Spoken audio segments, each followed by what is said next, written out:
Yeah, good morning to all, and happy Labor Day. And it's obviously a lot of things to be pleased with from Saturday. And I know I said it in the post game, but just again, our student sections and band, cheerleaders, and fans in general were incredible, and I thought that spoke volumes to you know the people we're trying to convince to come join us. Just that Auburn is a special, special place, and um, just not a lot of places in a game like that do you see that type of atmosphere throughout the entire four quarters. So thankful so much for our people and especially those students. And heck, they had to be there, what, 6 hours or so. Um, and that's pretty incredible support. So thankful for that. A lot of good things. You know, I'll go through Monday's the truth for our team here in a few minutes when I meet with them. And defensively, there was, I mean, I thought the effort was really, really good. I thought they ran to the football. I thought we tackled fairly well. Um, and we were 9 of 14 3 and outs, and we limited the explosive plays. So I thought all of that was positive. Special teams were really positive. Had a punt return, an explosive punt return, and then had a block punt for a TD. Field position battle we won. Effort was good, and we played a lot of kids on special teams, and so that was really good. And obviously the 7 touchbacks and field goal was efficient. So Towns did a really nice job for us there. Offensively, we started fast and played physical up front. Thought the effort was good there. 16 explosive plays, 9.8 yards a carry. Only had one penalty on offense, and just thought that was, and our red zone scoring was really good. So a lot of positives to take from there. Obviously, we have some negatives too that I'm sure you'll ask me about, and we can go over. But it was a good film to watch for our first game. Obviously, some things to clean up and get better on. Biggest thing, 2 turnovers. We can't do that, and we've got to get the ball has to be the priority.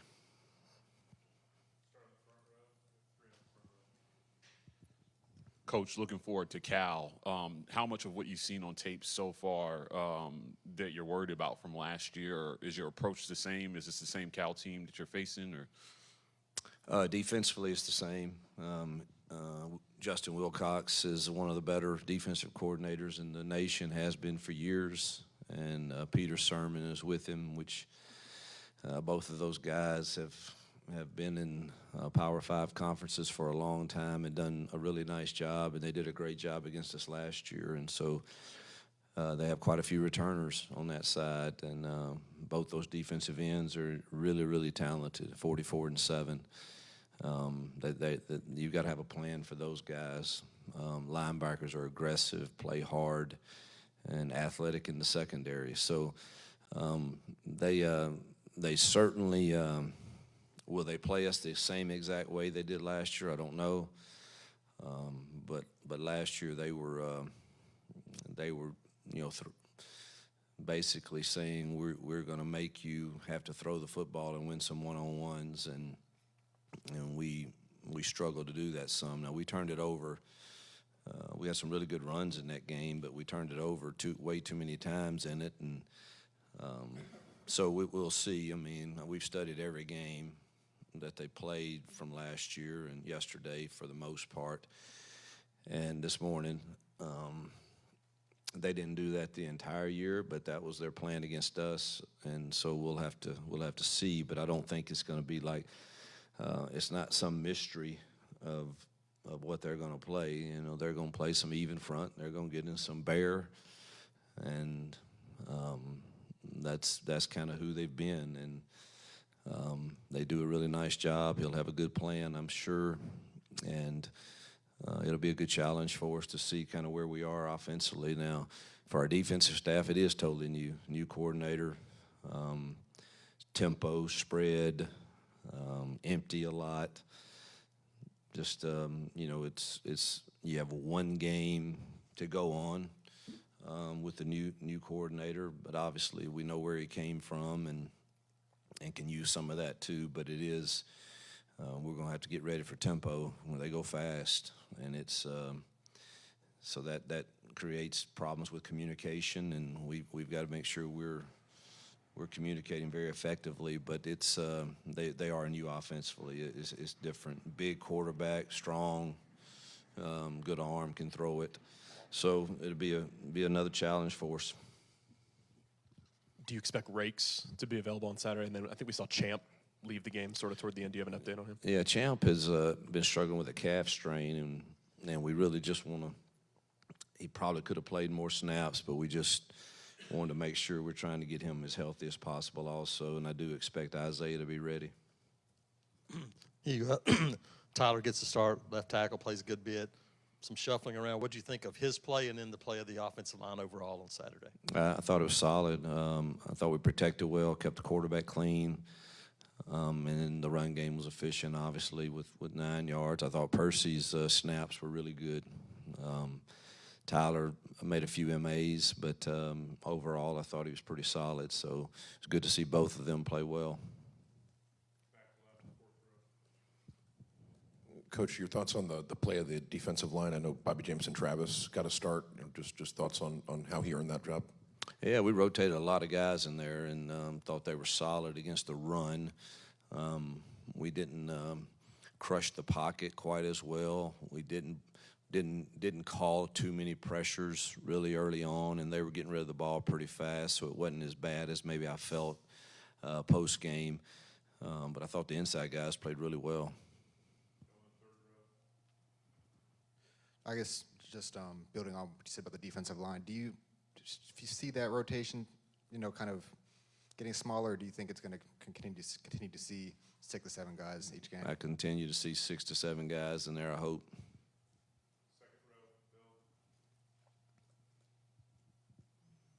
How do you feel about the young DBs Saturday? How'd they play? We've got some improving to do. We can't panic and get so handsy. Be patient, stay in your technique, and then go play the ball. I thought there were a few good ones. J.C. Hart had a really good one. Unfortunately, he didn't. And he was beating himself up pretty good. But one thing I'll say about him is, he had that, and he turned around and made the tackle that saved them from scoring, and then we held them out of the end zone, and actually they missed a field goal too. So you don't ever quit. He gave great effort, but obviously we'd like to see him get that pick also. And he's young, but has talent, and I thought Ken Lee was pretty solid. Keontae was solid for the few snaps he played. Kite was pretty decent. So safety, we got some communication things we got to get cleaned up for sure. Particularly when you roll in the young kids like Caleb and Harris and Sylvester, we're going to need them, and we got to make sure our communication gets cleaner. Obviously, you guys use the freshman receivers a lot, and they made plays. How did you feel about them? You had talked about missed assignments and just kind of the mental side. How do you think they did in their first game in that aspect? Yeah, really good, really. There were a few routes that were a little short, but outside of that, it wasn't really any MAs, no wrong routes or so it was pretty basic game plan. This week will be more extensive, so we've got to get some good work in today, Tuesday, Wednesday, Thursday, Friday, all the way up. But thought they handled their first real live go in front of a lot of people. I thought they handled it really well. I should have asked this last week, but your theme for fall camp was gratitude. Has it changed this season, and does it change by week? Gratitude was the entire fall camp theme, and it will be an undercurrent theme for the rest of the season. But every week kind of takes this life of its own. Like last week's theme was "What's in your hand," and I went through, what I think is in their hands that they really have control over. And those were talent and time.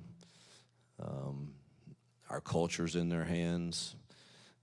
Being coachable is in their hands, and the resources and blessings that they receive from being at Auburn is in their hands. So those are 5 things that I encourage all of us to surrender for the greater good. Yes, you're talented, but you have 0 chance at winning a game by yourself. And who cares if you don't get as many touches as you want? We won. We should celebrate together. You should celebrate for your teammates, and that's a constant battle with this idea of I need mine, and I get all of that. But great teams, truthfully, I mean, they surrender that to the greater good for the team. And time, I think, is always a challenge for most people, not just players. Of, if I'm using my time wisely, what does that look like? And it's the temptation today, I think, is for so many that you have idle time and you spend it doing things that aren't profitable for you long term. Obviously, the culture is in their hands, and I think the greatest thing we can do for each other in culture is have positive peer pressure that's created from within the locker room. And when you empower those players to have that, and they do it the right way, I think it's very, very uncomfortable to not be a part of that. Coachable, obviously, there it is. Can I coach you hard and you receive it and still know that I still care about you? And then resources, obviously, they're blessed with scholarships and some financial money and all of those things. And obviously, we want to give back, and we were able to last week. We have Auburn for Others, and we finally have it in Alabama, and many of them decided to give portions of their NIL along with resources that Jill and I provide for this to meet the needs of 13 families in the state of Alabama to help keep their children out of the foster care system. And that's something I'm really, really proud of our kids that said, Coach, I want to help and be a part of that. And I hope that continues to grow throughout the year as we continue to meet needs in the state of Alabama for the orphan and foster care systems.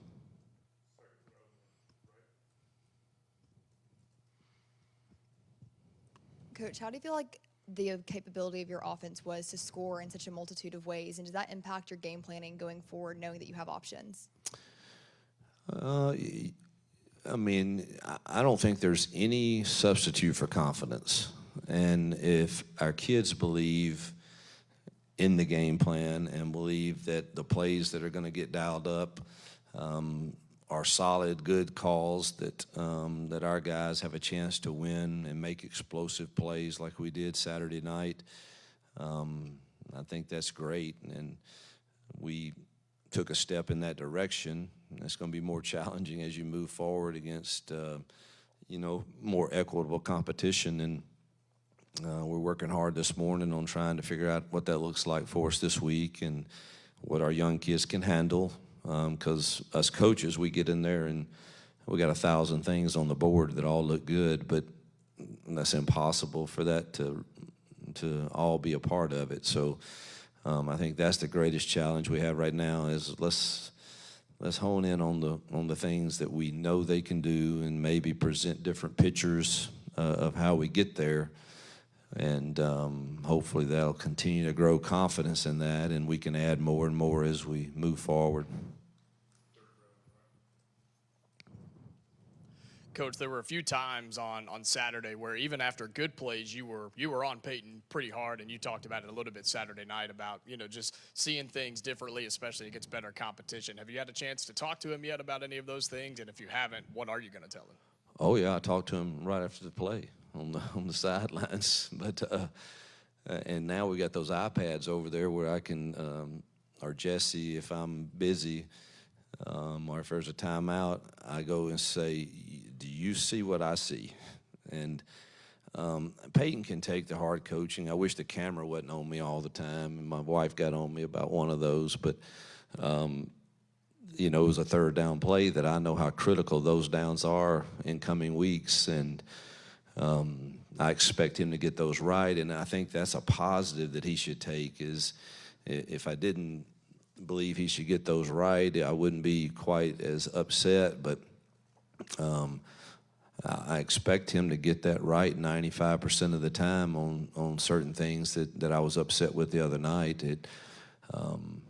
I was only really upset one time. I was frustrated a few others on, and he still made good throws and made a touchdown or whatever, but he didn't get himself protected like he's supposed to, and I don't want him taking unnecessary hits. And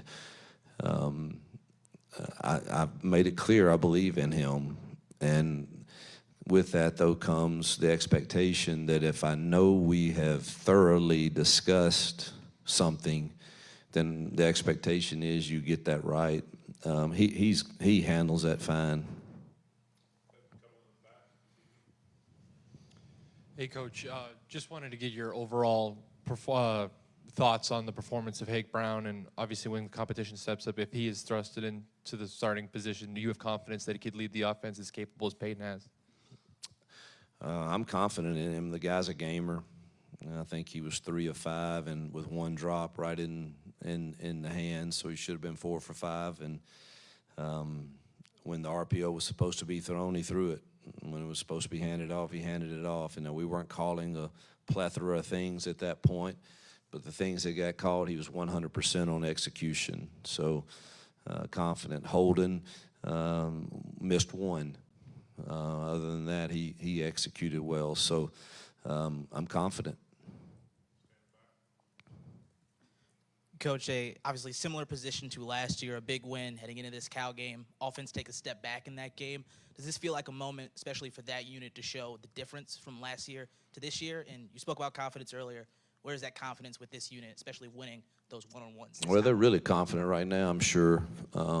After Saturday, we'll see. I think your initial statement is exactly accurate, and I won't run from that. That here's your chance. Our chance, not just them, us too as coaches, but here's our chance to prove we can be a fundamentally efficient scoring machine, and against who I think plays really good defensive football. So it'll be a really good test for us.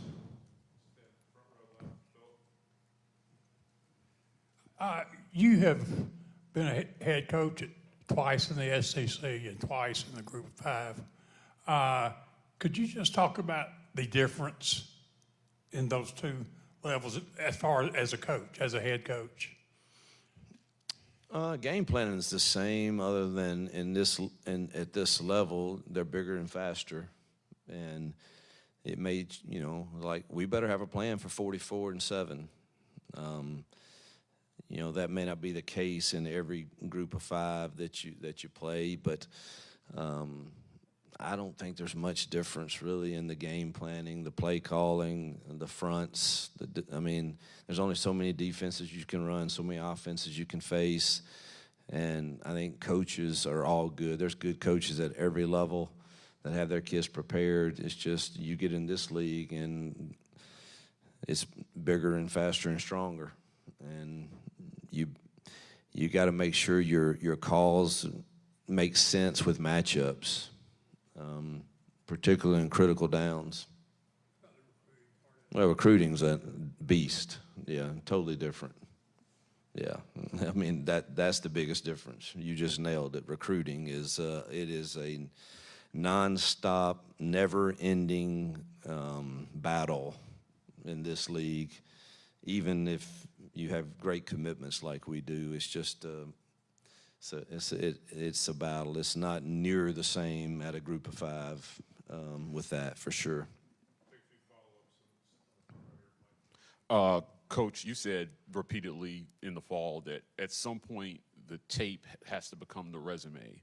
After looking at the tape from Saturday, did any guys take any steps? I know Malcolm started. Did he do well enough to maybe earn the start versus Cal, or what other guys stood out? Yeah, I want to say this again about starting. I don't care. I don't care if it's Malcolm that started. He started because we had a specific play.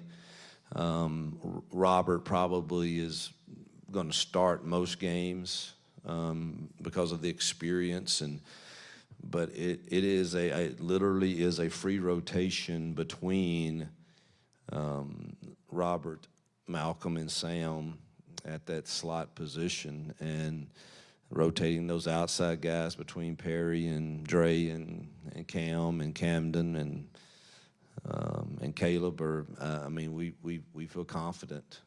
So I don't want any of them playing tired. If they have to run a streak route and it's an incomplete pass or something, they shouldn't be in there the next play. So it's really, I'm not as caught up on who's running out there first. Malcolm did because, again, we felt like his skill set was best for that play. And but that doesn't mean that I deem him in a role over Robert or over Sam. It's